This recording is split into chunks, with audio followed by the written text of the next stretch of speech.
الزراعة يا سيدي هي من أهم الأنشطة والحرف اللي موجودة في العالم، ولك أن تتخيل لولا الزراعة مبقاش فيه الأنشطة التانية. طب هل الزراعة دي نوع واحد؟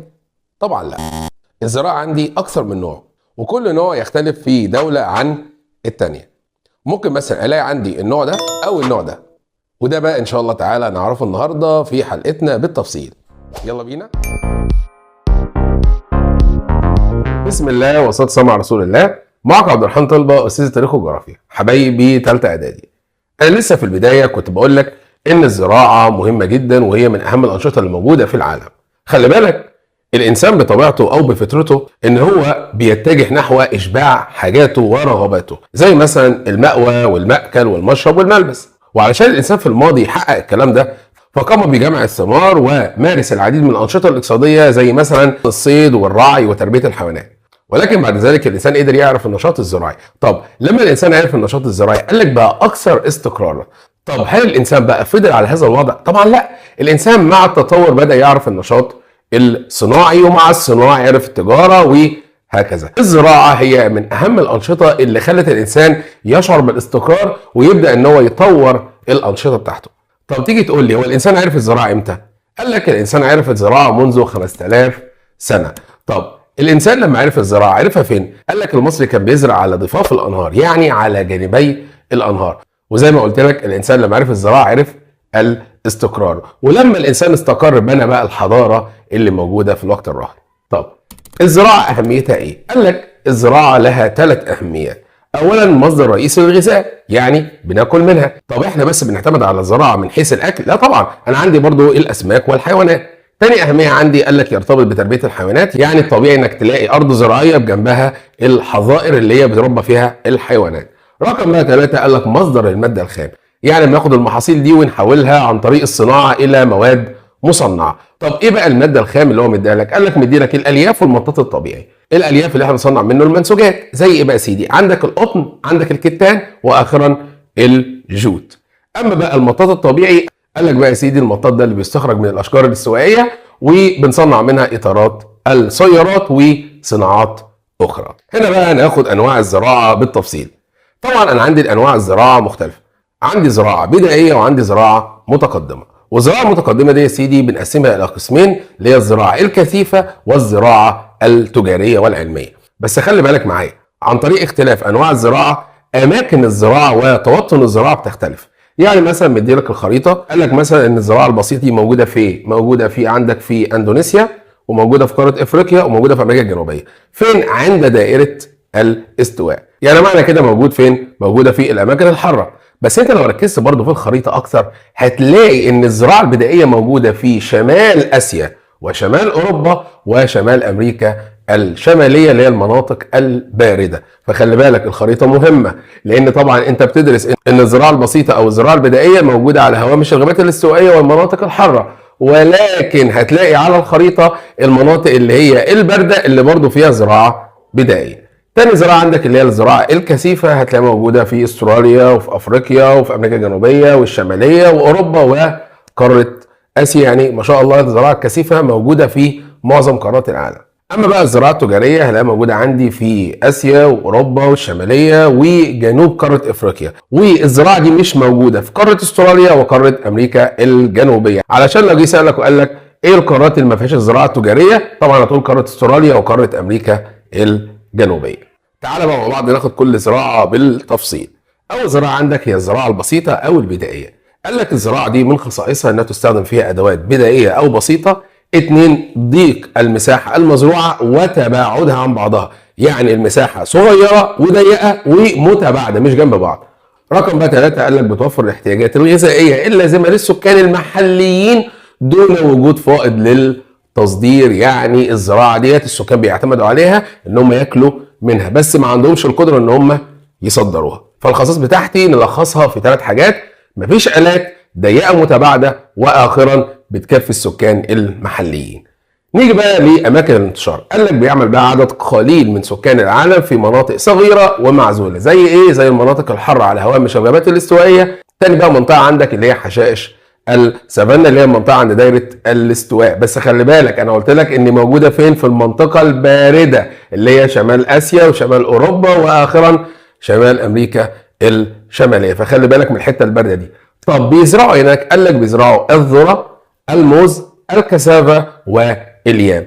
طبعا هتسالني تقول لي يعني ايه بقى الكسافه ويعني ايه اليام؟ طبعا بقى الكسافه قال لك هي نبات ينمو في المناطق اللي هي ذات المناخ الدافي وجذوره غنيه بالنشويات.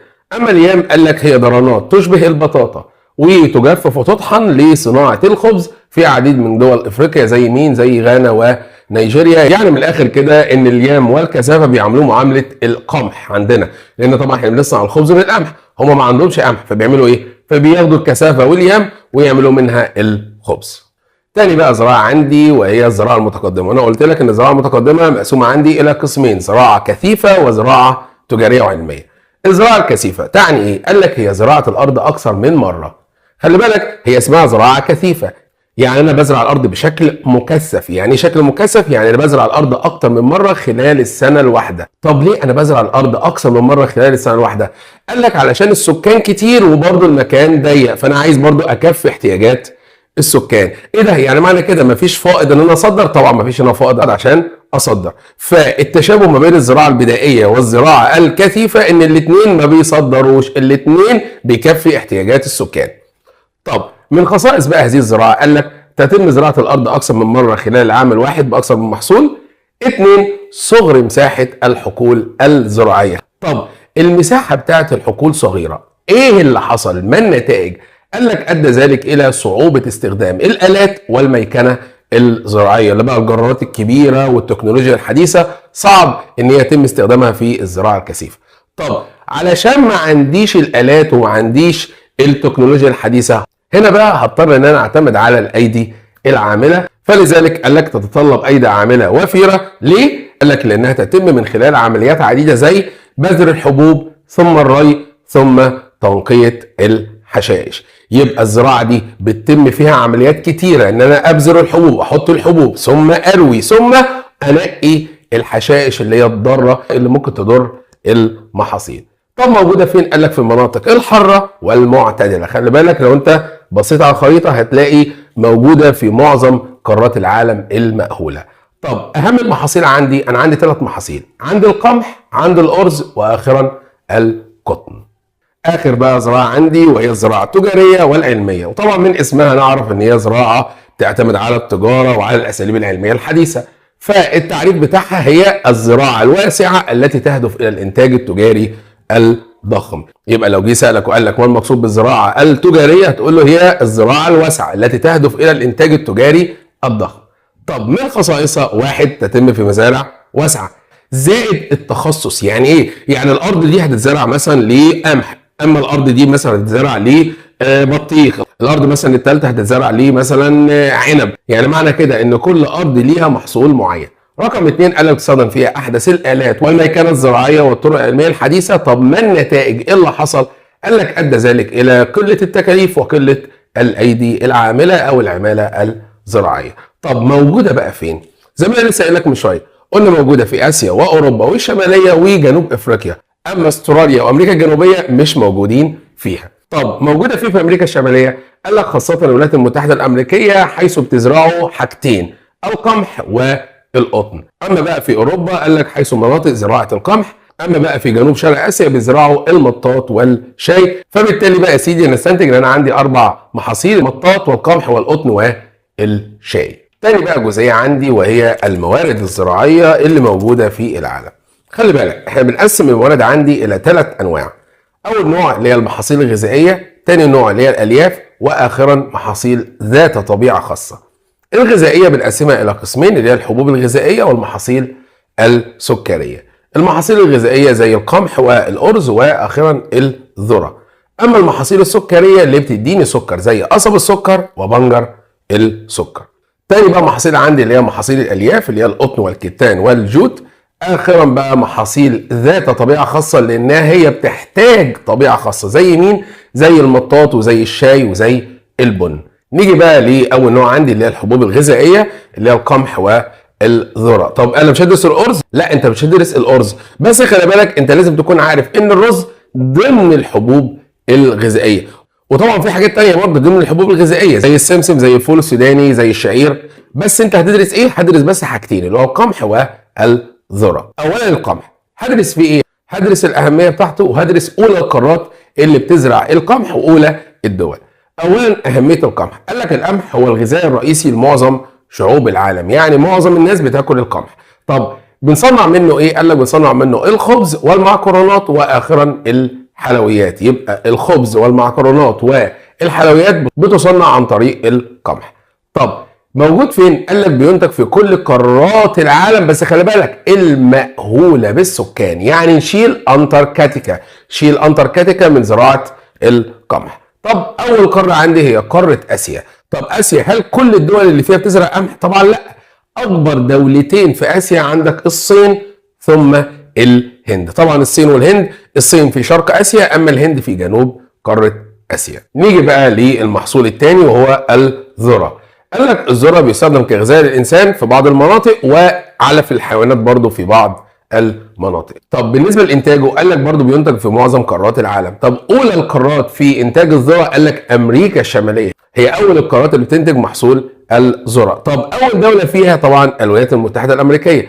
طب قارة أمريكا الشمالية يا شباب بتستخدم اللي هو الذرة في إنتاج إيه؟ قال لك بتستخدم معظم الإنتاج كعلف للمواشي وبتصدر جزء كبير منه في الخارج. يبقى إذا أمريكا الشمالية الزراعة اللي فيها زراعة تجارية من حيث محصول الذرة. نيجي بقى للسكر والمحاصيل اللي تنتج لي السكر. أول محصول عندي اللي هو قصب السكر، تاني محصول عندي اللي هو بنجر السكر. خلي بالك الاتنين عكس بعض، زي ان ده حراره عاليه ده حراره معتدله، ده ميه كتيره ده ميه مش كتيره قوي، فالاثنين عكس بعض. فقال لك اهميه محصول قصب السكر ان هو المحصول الاول الرئيسي لانتاج السكر في العالم. طب بيحتاج ايه عشان يتزرع؟ قال لك بيحتاج درجه حراره مرتفعه زائد كميه ميه وفيره. طب قال لك بيتزرع فين؟ قال لك بيتزرع في كل قارات العالم ما عدا قاره اوروبا. طب ليه؟ قال لك لان طبعا اوروبا منطقه مش حاره او منطقه مش مداريه، فبالتالي مش هيتزرع فيها محصول قصب السكر. يبقى خلي بالك يجي يقول لك سؤال ليه قصب السكر بيتزرع في كل حته ما عدا اوروبا؟ هتقول له ليه؟ لعدم ملائمه الظروف المناخيه. طب اول بقى دوله بتزرع قصب السكر طبعا البرازيل، هي اول دوله في العالم انتاجا لقصب السكر. والبرازيل دي فين؟ في امريكا الجنوبيه، ويمر بها دائره الاستواء اللي هي حراره مرتفعه وامطار طوال العام. نيجي بقى للمحصول الثاني اللي هو بنجر السكر. ده اهميته ان هو المحصول الثاني لانتاج السكر. طبعا عشان يتزرع محتاج درجه حراره معتدله وتربه مناسبه. طب موجود فين؟ قال لك موجود في اوروبا وامريكا الشماليه وافريقيا. اوروبا في اهم دوله اللي هي فرنسا، اما في امريكا الشماليه اللي هي اهم دوله الولايات المتحده الامريكيه. اخرا بقى اكبر دوله بتنتجه في افريقيا وهي دولتنا الجميله اللي هي مصر. طب دلوقتي احنا عرفنا القصب السكر وبنجر السكر. طب مين اكبر دوله بقى بتنتج الماده المصنعه من القصب والبنجر اللي هو السكر ذات نفسه؟ اكبر دوله هي البرازيل ثم الهند ثم الصين. يبقى خلي بالك انت البرازيل والهند والصين من اكبر الدول اللي بتنتج السكر، مش فكره المحصول. يعني البرازيل اكبر دوله بتزرع قصب السكر وهي برضو اول دوله في انتاج السكر. يبقى البرازيل اكبر دوله في قصب السكر واكبر دوله في السكر. بس خلي بالك بقى في سؤال بيبقى فيه نوع من التركايه كده او سؤال سنيكي كده ثعباني. يجي يقول لك مثلا تعد الهند من اوائل الدول في انتاج السكر، فانت ممكن تتسرع وتقول لا العباره مش صحيحه، ده انا واخد ان اكبر دوله موجوده في انتاج السكر هي البرازيل. خلي بالك انا قلت لك من اكبر، ففرق ما بين كلمه اكبر ومن اكبر. الحته دي مهمه جدا جدا جدا يا شباب. فلو جه قال لك البرازيل اكبر دوله في انتاج السكر طبعا صح. طب الهند من اكبر الدول في انتاج السكر طبعا صح. الصين من اكبر برضه صح. نيجي بقى للمحاصيل اللي بعد منها اللي هي محاصيل الالياف اللي هي القطن والكتان والجود. برضه الراجل حاسس بيك وحاسس ان انت برضه كحيان وتعبان، فشال لك محصولين وادى لك محصول واحد بس اللي هو مين؟ اللي هو القطن. القطن هو محصول مداري، يعني بيتزرع في المناطق المداريه الحاره. خلي بالك بقى القطن من المحاصيل اللي هو احنا يعني بص بنبهدلها معانا، اللي احنا بناخد منها كل حاجه حرفيا. القطن ده من اهميته ان انا بنتج منه الخيوط اللي تستخدم في صناعه اجود انواع المنسوجات والملابس. بس كده؟ لا طبعا. تعالى قال لك بيعد مصدر اخر لاستخراج زيت بذره القطن بس كده لا، برضه قال لك بنستخدمه برضه كعلف للحيوانات. يبقى انت بتصنع منه ملابس، بتصنع منه زيت، والباقي او المتبقي بترميه لا علف للحيوانات. فبالتالي القطن طبعا بيقول لنا يعني انا كده شكرا كده معاك، انا مش عايش معاكم تاني يا جماعه. طب اهم بقى القارات بالترتيب، خلي بالك. اول قاره هي قاره اسيا، تاني قاره الشماليه، تالت قاره الجنوبيه، واخر قاره افريقيا. طب في قارات تانية؟ طبعا انت عندك بعد كده قاره استراليا، ثم قاره اوروبا. فدي بقى تقول لي ازاي ده هو محصول مداري، ازاي بيزرع في اوروبا؟ ما هو اوروبا ما بيزرعش فوق، بيزرع في جنوب قاره اوروبا في المناطق اللي هي المعتدله شويه. طب قال لك بقى يا سيدي، اسيا هي اول قاره بتنتج القطن، وبتنتج حوالي ثلثي الانتاج العالمي. كلمه ثلثي تعني حوالي 66 وكسور 67% من الانتاج، لان الثلثي اللي هو التلت والتلت. طب اهم الدول بقى في اسيا لزراعه القطن، طبعا انت عندك برضو الصين والهند. يبقى خلي بالك الصين والهند احنا قلنا لهم كتير، الصين والهند في القمح، وبرضو الصين والهند في القطن. تاني بقى قاره هي امريكا الشماليه، وطبعا زي ما انتم عارفين اللي هي الولايات المتحده الامريكيه، وبعد كده امريكا الجنوبيه، وبعد كده افريقيا. اهم دولتين عندك اللي هم مين؟ اللي هم مصر والسودان. طب اشمعنى مصر والسودان؟ قال لك لان مصر والسودان بيزرعوا اللي هو القطن، بس خلي بالك القطن اللي هو طويل التيله. فبالتالي هيجي لك هنا سؤال يقول لك يعد القطن في مصر والسودان من اجود انواع القطن. هتقول له علشان مصر والسودان بيزرعوا القطن اللي هو طويل التيله. طب ايه هو بقى القطن الطويل التيله؟ قال لك القطن ده اللي بيتميز باليافه الطويله وناعم جدا، زائد ان هو بيصنع في صناعه المنسوجات اللي هي عاليه الجوده، فبالتالي الطلب عليه كتير. نيجي بقى للمحاصيل اللي هي ذات الطبيعه الخاصه، اللي هي محتاج معامله خاصه وتربه خاصه ونوع، يعني كل حاجه خاصه في خاصه يعني. فقال لك انا عندي 3 محاصيل اللي هو المطاط والشاي والبن. برضو الراجل جزاه الله خيرا شال لك محصول وساب لك 2 اللي هو المطاط ثم الشاي. المطاط قال لك المطاط يستخرج من عصاره الاشجار الاستوائيه، واهميته بيخش في صناعه اطارات السيارات وشويه صناعات تانية. طب ايه اهم القارات؟ طبعا قاره اسيا. طب مين اول دوله في اسيا؟ الصين. لا مش الصين بقى المره دي، عشان في ناس يقول لك اسيا الصين، لا طبعا. هنا اسيا اول دوله فيه هي دوله اسمها تايلاند. تايلاند فين ديت؟ موجوده عند جزر اندونيسيا.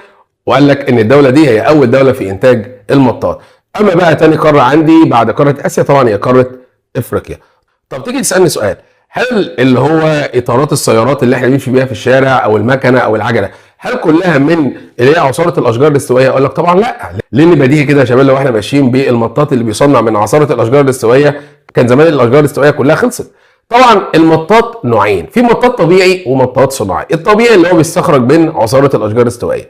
طب المطاط بقى الصناعي، قال لك المطاط الصناعي بيستخرج من مشتقات البترول. شفت البترول لما بيعملوا عمليه تكرير بياخدوا بقى المشتقات بتاعته ويعملوا منها اللي هي بقى اطارات، منها مثلا ادوات التجميل مثلا. يعني ادوات التجميل دي من الحاجات اللي هي بتتعمل عن طريق مشتقات البترول. اخر بقى محصول عندي هو المحصول بتاع الشاي. قال لك الشاي هو نبته دائمه الخضره، يعني على طول خضره. موطنها الاصلي شرق اسيا. اول دوله الصين المره دي بقى، يعني هو مش هقول لك دوله ثانيه، هي برضو الصين. وطبعا الشاي علشان بيعدل المزاج، فبالتالي عشان يتزرع محتاج برضو نعدل له مزاجه. قال لك الشاي ده بيحتاج حاجات كده غريبه قوي. قال لك بيحتاج تربه خصبه خفيفه، 2 مناخ حار، 3 هواء رطب، واخرا مطر غزير اللي هو ميكس كده غريب عشان يطلع كده ويبقى على طول اخضر. فلو جه سالك وقال لك الشاي محتاج ايه؟ هتقول له محتاج تربه خصبه خفيفه، يعني التربه بتشرب الميه ما بتخليش الميه موجوده فوق منها زي الرز كده مثلا. 2 مناخ حار، 3 الهواء الرطب اللي هو بيبقى محمل بالامطار، فبالتالي مطر غزير. اول دوله زي ما قلت لك هي الصين. وبكده اكون الحمد لله تعالى خلصت الدرس بتاعنا. وطبعا زي معتاد استنوني ان شاء الله تعالى في الدرس الجاي تاريخ، وهو ثوره 23 يوليو سنه 1952. وما تنسوش بقى اللايكات والشير والكومنتات، عايزين ننتشر يا جماعه بالله عليكم عشان الموضوع بقى يعني صعب شويه. وفي الختام سبحانك اللهم وبحمدك اشهد ان لا اله الا انت استغفرك واتوب اليك، والسلام عليكم ورحمه الله وبركاته.